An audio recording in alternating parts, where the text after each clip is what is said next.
இன்னைக்கு இந்த வீடியோல சஹர் ரெசிபியை தான் பார்க்க போறீங்க. ஒரு சிம்பிளான ஒரு சஹர் ரெசிபி, உண்மையிலே டேஸ்ட் சூப்பரா இருக்கும். உங்களுக்கு ஒரே மாதிரி சோறு, ரசம், சாம்பார், மீன், நெய்ச்சோறு, பிரியாணி சாப்பிட்டு போர் அடிச்சிட்டுனா கண்டிப்பா இந்த ரெசிபியை ட்ரை பண்ணி பாருங்க. உண்மையிலே ரொம்பவே சூப்பரா இருக்கும். இதை எப்படி செய்யலாம்ங்கறத இந்த வீடியோல பார்த்து தெரிஞ்சுக்கோங்க. வாங்க வீடியோக்குள்ள போகலாம். நான் இன்னைக்கு சிக்கன் ஒயிட் குருமாவும் ஜீரா ரைஸ் தான் பண்ணலான்னு இருக்கிறேன். ஸோ முதல்ல ஒயிட் குருமா எப்படி பண்ணலாங்கிறத பார்த்துடலாம். ஒரு குக்கரில் ஒரு 3 டேபிள் ஸ்பூன் அளவுக்கு தேங்காய் எண்ணெய் சேர்த்துக்கோங்க. ஒரு 2 டேபிள் ஸ்பூன் அளவுக்கு நல்லெண்ணெய் சேர்த்துக்கோங்க. நல்லெண்ணெய் இல்லை அப்படின்னா நார்மல் ரீஃபண்ட் ஆயில் கூட சேர்த்துக்கலாம். எண்ணெய் ஹீட் ஆனதுக்கப்புறம் ஒரு மீடியம் சைஸ் பல்லாரி இந்த மாதிரி நீல வாக்கில் கட் பண்ணி சேர்த்துக்கோங்க. வெங்காயம் நல்லாவே வதங்கி வரட்டும். ஒரு பொன்னிறமாகிற அளவுக்கு இதை நல்லா வதக்கி எடுத்துக்கோங்க. வெங்காயம் இந்த அளவுக்கு நல்லா வதங்கி வந்ததுக்கு அப்புறம் இதுல ஒரு 2 டேபிள் ஸ்பூன் அளவுக்கு இஞ்சி பூண்டு விழுது சேர்த்துருக்கிறேன். இஞ்சி பூண்டோட கூடவே ஒரு 1/2 டீஸ்பூன் அளவுக்கு நான் கரம் மசாலா சேர்த்துருக்கிறேன். இந்த குழம்புக்கு ஸ்பைசஸ் பாத்தீங்கன்னா பச்சை மிளகாவோட காரம் மட்டும்தான். அதனால ஒரு 5 பச்சை மிளகாவை நடுவில் கீறி சேர்த்துருக்கிறேன். ஒரு மீடியம் சைஸ் தக்காளியை கட் பண்ணி சேர்த்துருக்கிறேன். கொஞ்சமா கருவேப்பிலை சேர்த்துட்டு இஞ்சி பூண்டோடைய பச்சை வாசனை போகிற அளவுக்கு இதை நல்லா வதக்கிக்கலாம். இஞ்சி பூண்டுடைய பச்சை வாசனை நல்லா போனதுக்கு அப்புறம் நான் இன்னைக்கு கழுவி வச்சிருக்கிற கறியை சேர்த்திருக்கிறேன். நான் சிக்கன் சேர்த்திருக்கிறேன். ஒரு 300 கிராம் அளவுக்கு சிக்கனை சேர்த்திருக்கிறேன். நீங்க இதில் மட்டன் கூட சேர்த்து இதே டைப்ல இந்த குழம்பு வைக்கலாம். உண்மையிலே ரொம்பவே சூப்பரா இருக்கும். ஸோ சிக்கன் சேர்த்துட்டு இந்த மசாலாவோட நல்லா மிக்ஸ் பண்ணுங்க. ஒரு 2 நிமிஷம் வதங்கினதுக்கு அப்புறம் நம்ம உப்பு சேர்த்துட்டு வதக்கலாம். இப்போ உப்பு சேர்த்துட்டு நல்லா வதக்கிக்கோங்க. அடுப்பை நல்ல மீடியமான ஹீட்ல வச்சு வதக்கிக்கோங்க. அந்த பச்சை மிளகாவுடைய காரம் எல்லாம் அந்த கறியில போய் இறங்கணும். ஸோ 2 நிமிஷம் குக்கர்ல நல்லா வதக்கிக்கோங்க. கொஞ்சமா புதினா இலையும் கொஞ்சமா கொத்தமல்லி தலைகளையும் இதுல சேர்த்துக்கோங்க. சேர்த்துட்டு இதுல நல்லா வதக்கிக்கோங்க. இப்போ இதுக்கு நம்ம தேங்காய் அரைச்சி எடுத்துக்கலாம். ஒரு மிக்சர் ஜார்ல நான் கொஞ்சமா தேங்காய் கீரி சேர்த்திருக்கிறேன். ஒரு 1.5 துண்டு அளவுக்கு. இதுல 1 டீஸ்பூன் அளவுக்கு நான் சோம்பு சேர்த்திருக்கிறேன். ஒரு 1/2 டீஸ்பூன் அளவுக்கு சீரகம் சேர்த்துக்கோங்க. 2 பட்டை துண்டு, ஒரு 3 ஏலக்காவை சேர்த்துக்கோங்க. ஒரு 5-6 மிளகு சேர்த்துக்கோங்க. ஒரு 3 முந்திரி பருப்பை சேர்த்துட்டு இது நல்ல பட்டா பேஸ்டா அரைச்சி எடுத்துட்டு வந்துடலாம். ஸோ இந்த அளவுக்கு நல்ல மையா அரைச்சி எடுத்ததுக்கு அப்புறம் இந்த தேங்காய் அரைப்பை நம்ம இப்போ கறியில சேர்த்துக்கலாம். குழம்புக்கு தேவையான அளவுக்கு தண்ணி சேர்த்துட்டு நம்ம அரைச்சி வச்சிருக்கிற தேங்காய் விழுந்தா இதோட சேர்த்துக்கலாம். கொஞ்சமா மிக்சியில தண்ணி கலந்து சேர்த்துக்கோங்க. சேர்த்துட்டு இதை நல்லா கலந்து விட்டுட்டு உப்புலாம் செக் பண்ணிட்டு நீங்க இதை குக்கர் மூடி ஒரு 2 விசில் போட்டு எடுத்தா போதும்.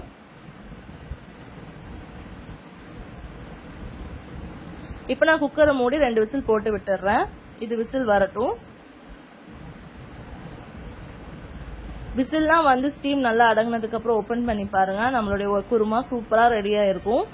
இந்த குழம்பு ஒயிட் ரைஸ்க்கு நல்லா இருக்கும். இந்த ஜீரா ரைஸ்க்கு ரொம்ப சூப்பரா இருக்கும். அதோட நெய்ச்சோறு, பரோட்டா இது எல்லாத்துக்குமே ரொம்பவே சூப்பரா இருக்கும். கண்டிப்பா இதே ட்ரை பண்ணி பாருங்க. இப்போ ஜீரா ரைஸ் எப்படி செய்யலாங்கிறத பார்த்துடலாம். ஒரு பேன்ல ஒரு 3 டேபிள் ஸ்பூன் அளவுக்கு நெய் சேர்த்துக்கோங்க. நெய் ஹீட் ஆனதுக்கு அப்புறம் இதுல ஒரு 2 பீஸ் பட்டை, ஒரு 5 ஏலக்காய், 3 கிராம்பை இதோட சேர்த்துக்கலாம். இது கூடவே ஒரு 1/2 டீஸ்பூன் அளவுக்கு சோம்பு சேர்த்துக்கோங்க. இதுல ஒரு 3 டீஸ்பூன் அளவுக்கு ஜீரகம் சேர்த்துக்கோங்க. 3ல இருந்து ஒரு 4 டீஸ்பூன் அளவுக்கு நீங்க சேர்த்துக்கலாம். இது சீரகம் சாதனால சீரகம் அதிகமா சேர்க்கணும். சீரகம், சோம்பு இதெல்லாம் நல்லா பொரிஞ்சு வந்ததுக்கு அப்புறம் இதுல ஒரு மீடியம் சைஸ் பல்லாரி இந்த மாதிரி நீல வாக்குல கட் பண்ணி சேர்த்துக்கோங்க. இந்த ரெசிபியை செய்யறது ரொம்பவே சிம்பிள், டேஸ்ட் சூப்பரா இருக்கும். கண்டிப்பா இந்த ரமலான் டைம்ல நீங்க சஹர்ல இந்த ரெசிபியை செஞ்சு சாப்பிடுங்க. சஹர்ல செய்ய முடியல அப்படின்னாலும் நீங்க இஃப்தார் டைம்ல கண்டிப்பா எடுத்துக்கோங்க. இந்த ரெசிபி உடம்புக்கு உண்மையிலேயே ரொம்பவே குளிர்ச்சி. ஸோ வெங்காயம் நல்லாவே வதங்கி வரட்டும். ஓரளவுக்கு கண்ணாடி பதத்துக்கு வதங்கி வந்ததுக்கு அப்புறம் இதுல நம்ம இஞ்சி பூண்டு விழுதை சேர்த்துக்கலாம். இந்த அளவுக்கு நல்லா வதங்கி வந்ததுக்கு அப்புறம் இதுல இருந்து 2 டேபிள் ஸ்பூன் அளவுக்கு இஞ்சி பூண்டு விழுதை சேர்த்துக்கோங்க. சேர்த்துட்டு இதை நல்லா கலந்து விட்டுருக்கேன். இஞ்சி பூண்டுடைய பச்சை வாசனை போகட்டும். இதுல ஒரு 2 பச்சை மிளகாவும் நான் சேர்த்திருக்கிறேன். நான் இன்னைக்கு ஒரு 1/2 கிலோ அரிசி சேர்த்திருக்கிறேன். அதுக்கு தகுனதா வெங்காயம் எல்லாம் ஸ்பைசஸ் எல்லாம் சேர்த்திருக்கிறேன். இதை நீங்க 1 kg பண்ணும்போது அளவை நீங்க கூட்டிக்கோங்க. ஸோ எந்த பாத்திரத்துல அரிசி இருக்கிறீங்களோ அந்த பாத்திரத்துக்கு 2 பங்கா தண்ணியை சேர்த்துக்கோங்க. தண்ணி சேர்த்துட்டு சாதத்துக்கு தேவையான அளவுக்கு உப்பு சேர்த்துட்டு இது நல்லா கலந்து விட்டுருங்க. இது நல்லா கொதிச்சு வரட்டும். இது நல்லா கொதிச்சு வந்ததுக்கு அப்புறம் நம்ம வாஷ் பண்ணி வச்சிருக்கிற அரிசியை இதோட சேர்த்துக்கலாம். இது நார்மலாக வீட்டு அரிசிலையும் இந்த ரெசிபியை செய்யலாம், அப்படி இல்லைன்னா பாஸ்மதி ரைஸ்லேயும் இதை செய்யலாம். ரெண்டுலையுமே டேஸ்ட் சூப்பராக இருக்கும். இப்போ அரிசியை சேர்த்துட்டு இதை நல்லா கலந்து விட்டுருங்க. இது லேசாக கொதி வரட்டும். லேசாக கொதி வந்ததுக்கப்புறம் ஒரு அரை எலுமிச்சை பழத்தை வந்து ஜூஸ் பொழிஞ்சு இதோட சேர்த்துக்கோங்க. ஸோ அரிசி வந்து ஒன்றோட ஒன்று ஒட்டாமல் வரும். ஸோ லெமன் ஜூஸ் சேர்த்துட்டு இது நல்லா கலந்து விட்டுருங்க. ஸோ ஒரு 5 நிமிஷத்துக்கு அப்புறம் ஓப்பன் பண்ணி பாருங்கள். தண்ணி ஓரளவுக்கு ட்ரை ஆனதுக்கப்புறம் நல்லா கலந்து விட்டுட்டு இது தம் போட்டு விட்டுடலாம். அடிக்கிற வெயிலுக்கு இந்த ஜீரக ரைஸ் எல்லாம் அடிக்கடி உங்கள் வீட்டில் உள்ளவங்களுக்கு செஞ்சு கொடுங்க. உடம்புக்கு ரொம்பவே குளிர்ச்சி, டேஸ்ட்டும் உண்மையிலே சூப்பராக இருக்கும். கண்டிப்பாக ட்ரை பண்ணி பாருங்கள். ஸோ அரிசியில் வந்து தண்ணி வந்து ஈவன் அந்த மாதிரி வந்ததுக்கப்புறம் ஒன்று போல் நல்லா கிண்டி விட்டுட்டு இதை தம் போட்டு விட்டுடலாம். தம் போடும்போது கொஞ்சம் உப்புலாம் செக் பண்ணிக்கோங்க. உப்பு பத்தலை அப்படின்னா இந்த ஸ்டேஜில் நீங்கள் போட்டுடலாம். ஸோ இப்போ வந்து நம்ம மூடி போட்டு தம் போட்டு விட்டுடலாம். அடுப்பை நல்லா லோ பண்ணிவிட்டு ஒரு தோசை தவா வச்சுட்டு அதில் நம்ம வந்து தம் போட்டு விட்டுடலாம். கரெக்டாக ஒரு 20 நிமிஷம் தம்மில் இருக்கட்டும். 20 நிமிஷத்துக்கு அப்புறம் நீங்கள் ஓப்பன் பண்ணி பாருங்கள். நம்ம ரைஸ்லாம் நல்லா ஈவனாக குக் ஆகி வந்திருக்கும்.